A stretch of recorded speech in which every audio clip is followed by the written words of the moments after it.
2 semanas atrás, nós conversamos que famílias felizes aprenderam a servir.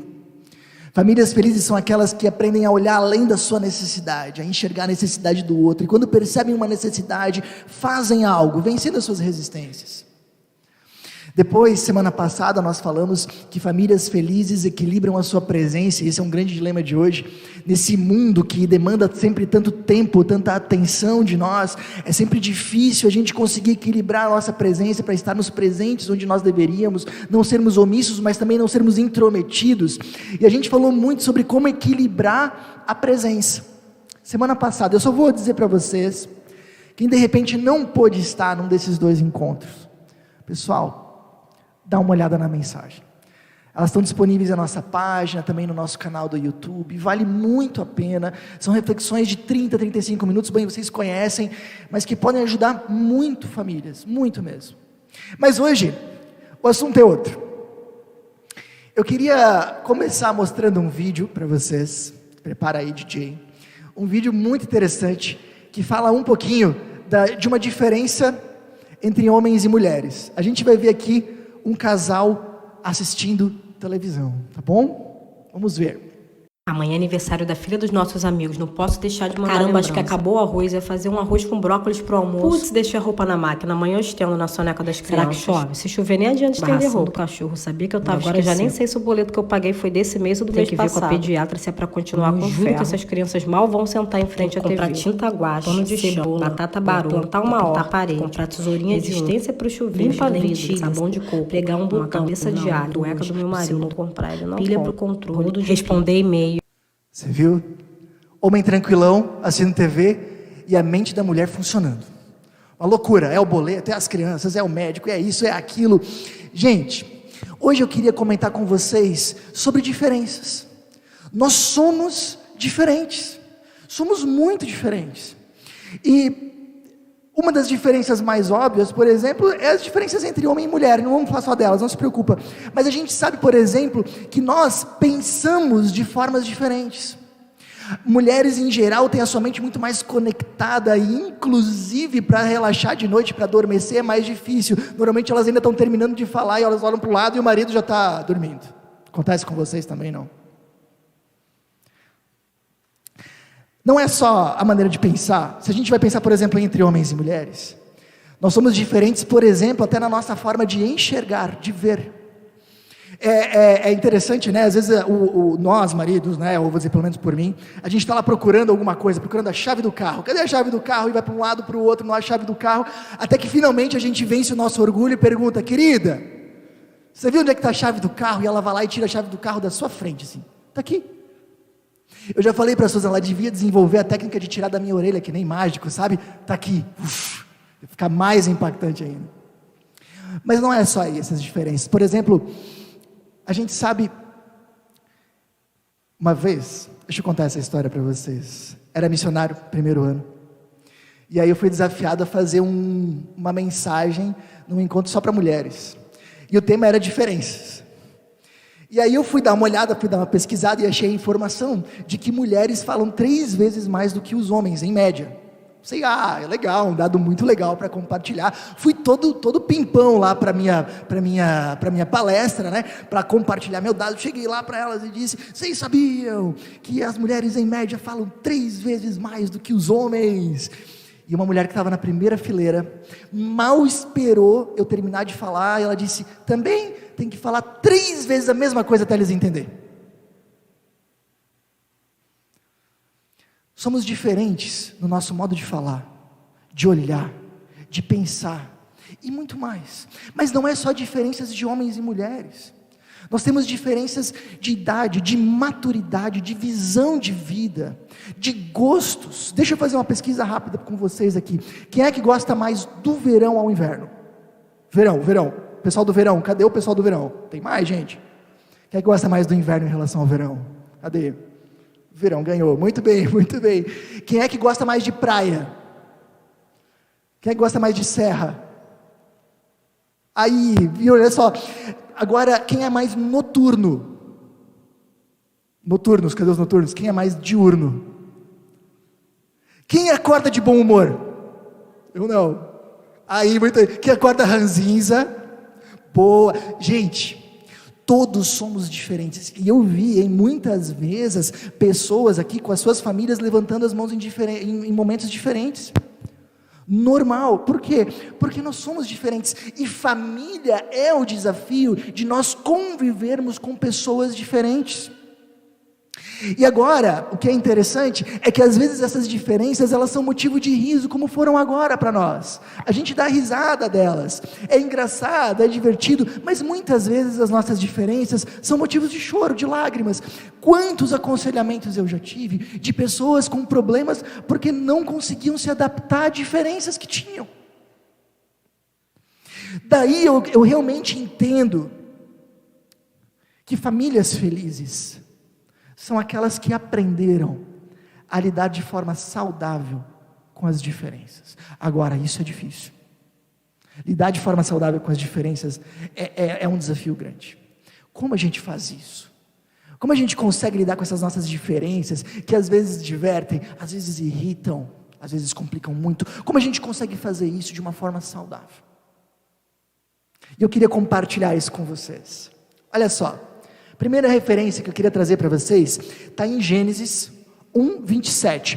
Primeiro relato bíblico que fala da criação do ser humano, diz o seguinte: criou Deus o homem à sua imagem, a imagem de Deus o criou, homem e mulher os criou. Para mim é importantíssimo o primeiro relato de criação de ser humano, e a Bíblia faz questão de ressaltar diferenças. Criou Deus o homem à sua imagem, a imagem de Deus o criou, homem e mulher os criou. Quem nos fez diferentes foi Deus, faz parte da boa criação dele. E criar homem e mulher não era só uma diferença de sexualidade, é uma diferença de gênero, de jeito, de modo de pensar, de modo de ver a vida, como a gente acabou de falar. E quem foi que fez? Deus. Faz parte da boa criação dele. Importante também a gente ver que o texto ressalta que ambos, homens e mulheres, igualmente são imagem de Deus. Nisso, a Bíblia está milênios à frente da sua época. Vocês sabiam que as mulheres votam no Brasil a partir de 1932? A gente ainda não tem 100 anos de voto feminino no Brasil. Numa cultura, numa época onde os homens eram tratados como superiores, a Bíblia diz: não, somos diferentes, mas temos exatamente o mesmo valor, a mesma dignidade. Quem faz essa diversidade humana é Deus, mas isso não nos faz melhores, nem piores, nem mais, nem menos. Não tem jeito certo, nem jeito errado. Todos nós, apesar de sermos diferentes, somos igualmente imagem e semelhança de Deus. Ou seja, existe uma série de diferenças que fazem parte da boa criação de Deus. Agora, por que Deus nos faz tão diferentes? Será que Ele queria ver o parquinho pegar fogo? Será que Ele queria ver a gente se engalfinhar? Não. Gênesis 2, aliás, Gênesis 1:28, um versículo depois, a gente encontra o seguinte: Deus os abençoou e lhes disse: sejam férteis e multipliquem-se, encham e subjuguem a terra, dominem sobre os peixes do mar, sobre as aves do céu e sobre todos os animais que se movem pela terra. O que os estudiosos da Bíblia falam é interessante. Logo depois que a Bíblia fala que Deus cria o ser humano e cria o ser humano diferentes, a Bíblia mostra que Deus dá um mandamento, uma ordem, uma incumbência para esses seres humanos, que para eles cumprirem era vital que eles se complementassem. Não tinha como fazer isso só um ou só o outro. Eles tinham que trabalhar juntos e usar as diferenças deles justamente para conseguir cumprir. Essa ideia é reforçada num capítulo depois, Gênesis 2, criação da família, versículo 18, diz assim: o Senhor Deus disse: não é bom que o homem esteja sozinho, farei alguém que o ajude e o complete.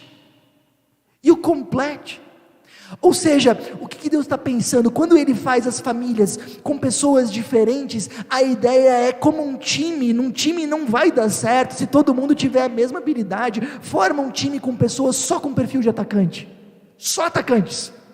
Esse time vai ganhar ou vai perder? Não vai dar.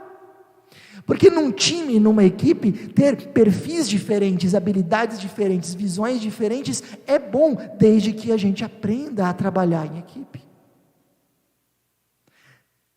Sabe, num primeiro momento na família, muitas vezes a gente quer que o outro seja igual a gente. E com o tempo a gente percebe, espero que a gente perceba, que não pode ser assim. Eu lembro que, na nossa família, a Suzana tem um perfil um pouco mais emotivo que o meu. Eu sou um pouco mais racional, mais objetivo, e a Suzana é mais emocional, mais sentimental. Eu lembro que durante boa parte da minha vida de casado, especialmente no começo, eu achava isso bastante inconveniente, porque sempre que a gente ia conversar, ela chorava, né? E aí a gente tinha que fazer aquela pausa, acalmava, continuava a conversa. Mas com o tempo, eu percebi que isso era importante, porque ela ser mais emocional me ajudou a perceber sentimentos de pessoas ao nosso redor que sozinho eu não percebia.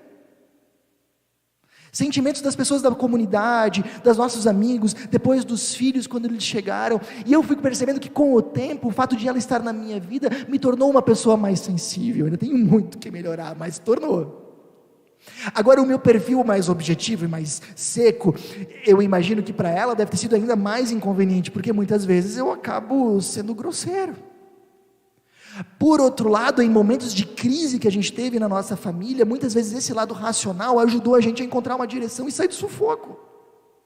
Que bom que ela é diferente de mim, porque se nós fôssemos iguais, ou teríamos dois grosseiros, ou teríamos duas pessoas que de repente no meio de uma crise não saberiam direito para onde ir. Dá para entender? Mas a ideia é que a gente veja a família como um time, e as diferenças que Deus dá, elas foram dadas justamente para nos enriquecer. Bom, se a gente entende isso, primeira coisa, como lidar bem com as diferenças de forma saudável? Aprenda a diferenciar. Que diferenças você está falando? São diferenças naturais, que fazem parte da boa criação de Deus? Se forem, a palavra-chave é: aprenda a se complementar. E o processo de complementar significa nós fazermos um exercício de compreender o outro. Opa, tem alguém que vê a vida de uma forma diferente que eu. Não é ruim, não está errado, não é menos, é diferente. E agora eu vou tentar entender o jeito dele. Vou tentar compreender a forma que essa pessoa está lidando ou está pensando. Aí eu posso fazer alguns ajustes. E por que a palavra ajuste? É porque uma pessoa não consegue ir muito contra a sua natureza. Normalmente a gente faz algum ajuste fino. De repente tem uma pessoa que é muito introvertida. Ela precisa ajustar, precisa falar um pouco, para as pessoas também saberem o que ela está sentindo, se ela está gostando ou não está. Agora aquela pessoa que é muito introvertida, ela não vai conseguir fazer enormes guinadas na sua vida. Ela sempre vai ter essa natureza. Então a gente ajusta. Depois que a gente ajusta, a gente aproveita o potencial. E sabe o que acontece muitas vezes? Quando a gente realmente faz o exercício de compreender o outro, muitas vezes a gente percebe que nem precisa ajustar. A gente só não tinha entendido bem o outro ainda. Bom, fazem parte das diferenças naturais, diferenças de sexo, de gênero, diferenças de linguagem do amor. Isso significa que nós expressamos e percebemos o amor de forma diferente, e se a gente quer que o outro se sinta amado, a gente precisa comunicar o amor na linguagem do outro. Não vou falar disso, porque esse vai ser o assunto de sexta-feira do encontro de casais. Quem quiser tem que vir, tá bom? Outra diferença natural que é muito importante, faz uma diferença muito grande, são as diferenças de temperamento. Esse não é um assunto propriamente bíblico, embora que muitas vezes a gente discerne esses temperamentos em personagens bíblicos. Tem até livros que são escritos sobre isso, análise de temperamentos de pessoas da Bíblia. Mas eu quero falar isso para vocês, um conhecimento básico, porque aqui reside grande parte dos mal entendidos quando o assunto é diferenças. Vocês sabiam? As pessoas de forma geral percebem a realidade ou processam a realidade de duas formas diferentes. Algumas pessoas, elas processam a realidade no seu interior, por isso são chamados de introvertidos. Tudo que elas precisam para clarear uma ideia é, por exemplo, ir no quarto, pensar um pouco, e aí elas conseguem clarear. Preciso ficar um pouquinho sozinho e pensar no assunto. Tem pessoas que processam a realidade no seu exterior, e por isso são extrovertidos. Essas pessoas, para clarear uma ideia, não gostam de ficar sozinho e pensar, eles gostam de conversar com alguém. Os introvertidos, normalmente, recarregam a sua energia estando sozinhos. Os extrovertidos gostam de estar cercado de pessoas. Introvertidos têm mais dificuldade de se conectar com pessoas novas, mas mais facilidade de aprofundar relações. Extrovertidos têm mais facilidade de fazer conexões, mais dificuldades de aprofundá-las. São diferenças naturais.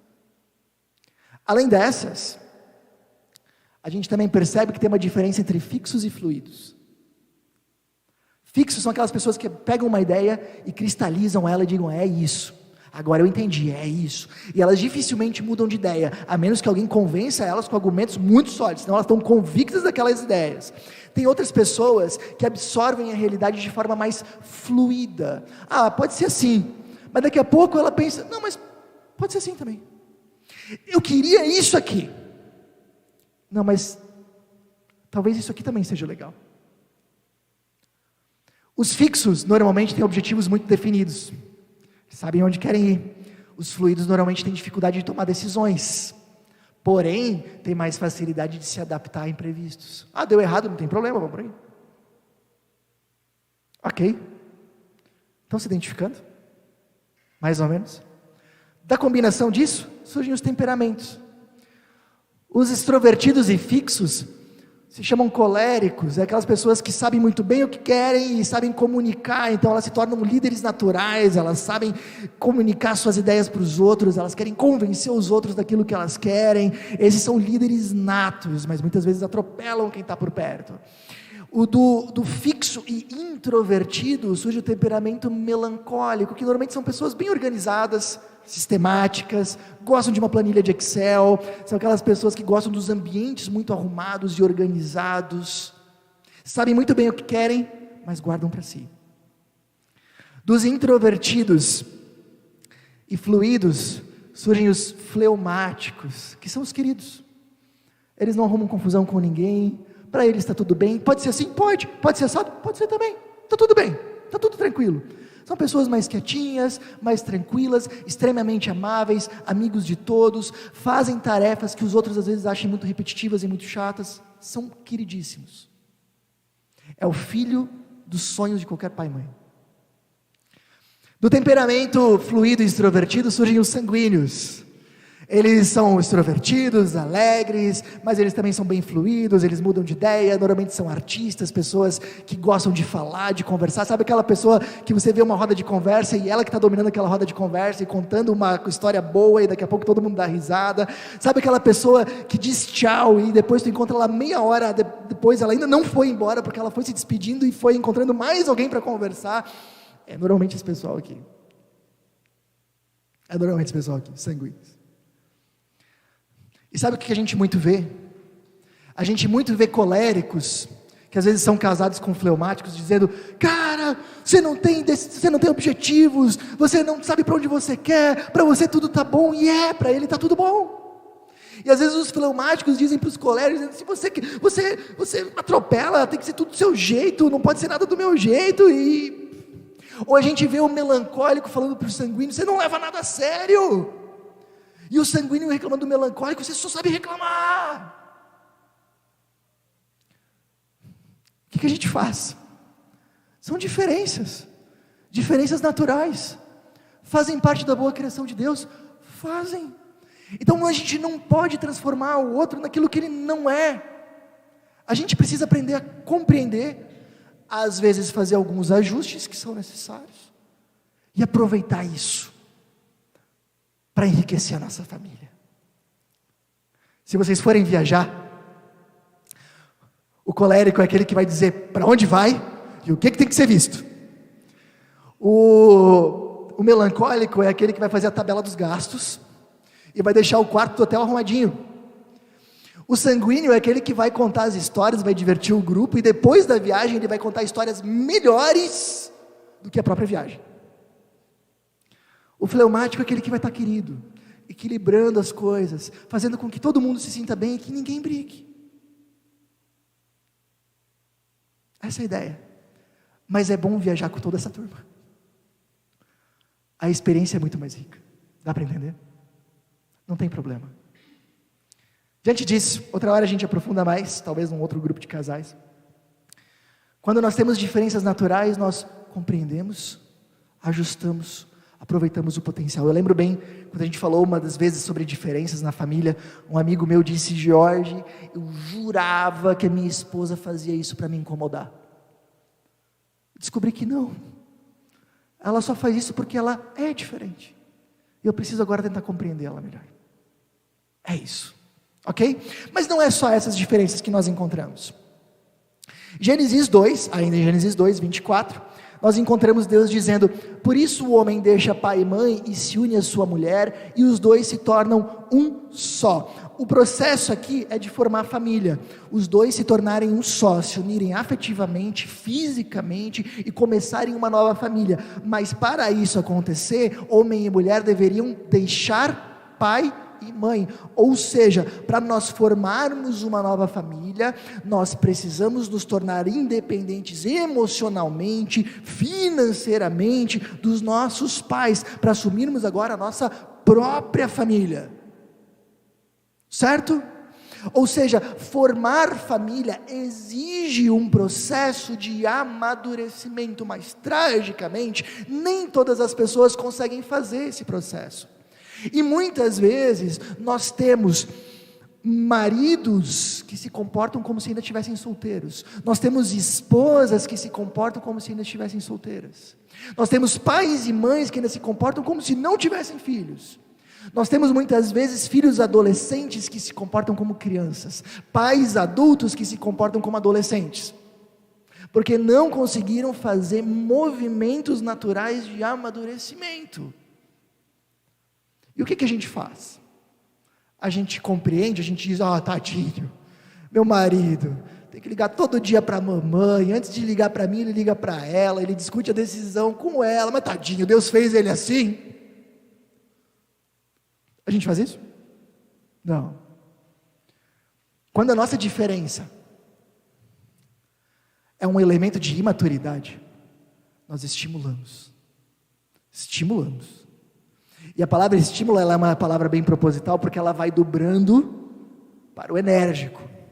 A gente começa estimulando de uma forma mais tranquila. Não vai funcionando? Nós vamos aumentando esse estímulo. Dá para entender? Eu acho que um dos exemplos perfeitos para isso é o filósofo Mário Sérgio Cortella. Conta a história, eu tenho como realmente verdadeira, de que ele tinha um filho adulto que tinha se acomodado e morava com eles ainda. Já tinha condições financeiras, emocionais, de ter o seu próprio lugar, de morar na sua própria casa, de tocar a vida adiante, mas estava acomodado na casa do pai e da mãe, e o pai sabia que isso não era bom para o processo de amadurecimento dele. E aí ele foi estimulando o seu filho a então sair de casa, né? Filho, olha, pensa bem, isso é liberdade e independência, e o seu ter o seu próprio espaço, tarará, tarará, mas o estímulo não foi funcionando, até que chegou um dia que ele disse: filho, não precisa sair de casa. Não precisa. Fica.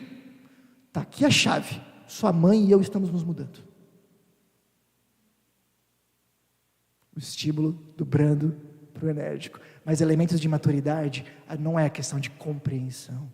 Pode até ser, mas é questão de estímulo, não mais de complementariedade. Dá para entender? Bom, mas tem mais um tipo de diferença. Esses seres humanos, criados à imagem e semelhança de Deus, que deveriam fazer um processo de amadurecimento para formar uma nova família. Em Gênesis 3, capítulo seguinte, eles pecam, e o pecado na Bíblia é uma desconexão do relacionamento do Criador com os seres humanos. Seres humanos se desconectam do seu Criador. Essa desconexão se chama pecado.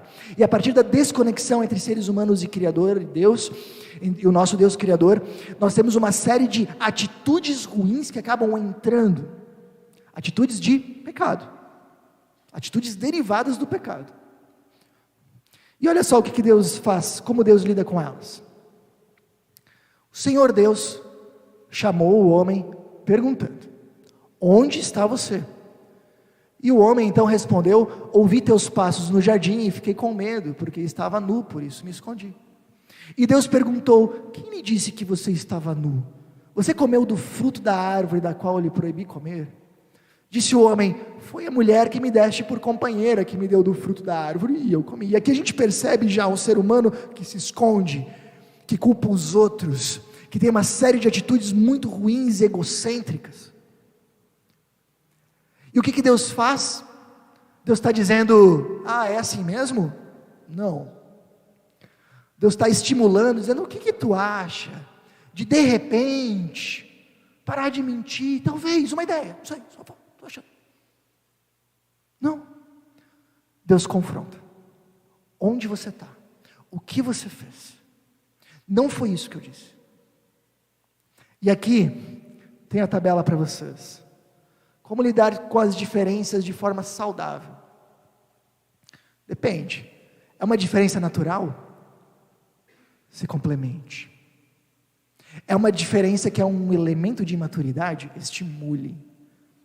É uma diferença que é um pecado? O que está incomodando, está na categoria pecado, é mentira, é desonestidade, é falta de confiança, é traição, são vícios que estão destruindo a vida e a família.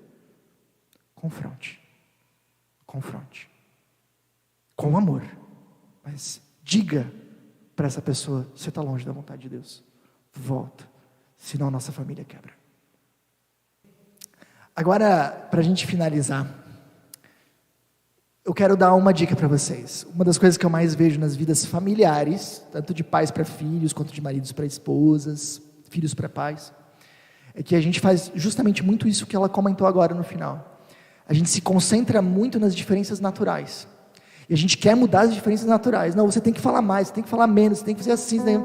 E aí a gente acaba gastando tantas nossas fichas nessas diferenças que são naturais, que quando chega aquilo que a gente realmente precisa estimular, ou realmente a gente precisa confrontar, a gente já gastou as nossas fichas. A gente já virou o chato. A gente já virou aquele que reclama de tudo mesmo. Não adianta, reclama de tudo mesmo. A gente já queimou os cartuchos. E eu acho que um dos exercícios mais essenciais que a gente pode fazer é começar a perceber que batalhas vale a pena comprar e quais não. Tem algumas que não valem. Tem algumas que, aliás, fazem parte da boa criação de Deus. Sabe o que eu acredito? A partir do que a gente viu do texto Gênesis 1 e 2, 3. Deus nos cria a imagem e semelhança dEle. Então a referência de onde nós deveríamos nos espelhar era Ele. Mas quando a gente se desconecta de Deus através do pecado, e nós nascemos agora com essa marca, eu não tenho mais essa referência de Deus. Então eu analiso as pessoas a partir da única referência que eu tenho. Qual é? Eu analiso os outros pela minha ótica. Sabe qual é, em grande medida, o nosso problema? A grande questão é que tentamos moldar os outros à nossa imagem e semelhança, ao invés de percebermos que Deus quer nos moldar à sua própria imagem e semelhança. Eu quero que o outro seja a minha imagem e semelhança. E aqui a gente é. E o que nos ajuda nisso agora? Vocês sabem que a Bíblia fala que quando nós pecamos, a imagem e semelhança de Deus em nós, ela fica corrompida, como um espelho embaçado, ela fica desfigurada. Mas quando Jesus nasce, a Bíblia fala que Jesus é a exata imagem de Deus. Ele é a imagem e semelhança de Deus. E quando nós nos conectamos com Deus, quando nós nos reconectamos com Deus, a partir daquilo que Jesus fez por nós na cruz, assumindo o nosso lugar de pecadores, nos rendendo ao Evangelho dele, além de nós sermos presenteados com o seu amor, que vai nos ajudar agora a compreendermos o outro, como a gente viu 2 semanas atrás, no texto do Lava Pés, a gente vai ganhar uma nova referência.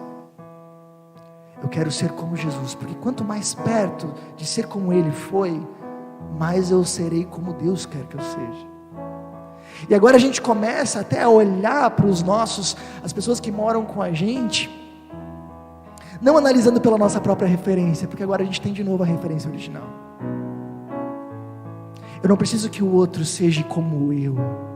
Não preciso que os meus filhos sejam iguais a mim. Eu quero que os meus filhos sejam cada vez mais parecidos com Cristo. Eu tenho uma outra referência. E quando eu começo a comparar eles, não comigo, mas com Jesus, começa a ficar mais fácil o que realmente precisa ser confrontado e o que não.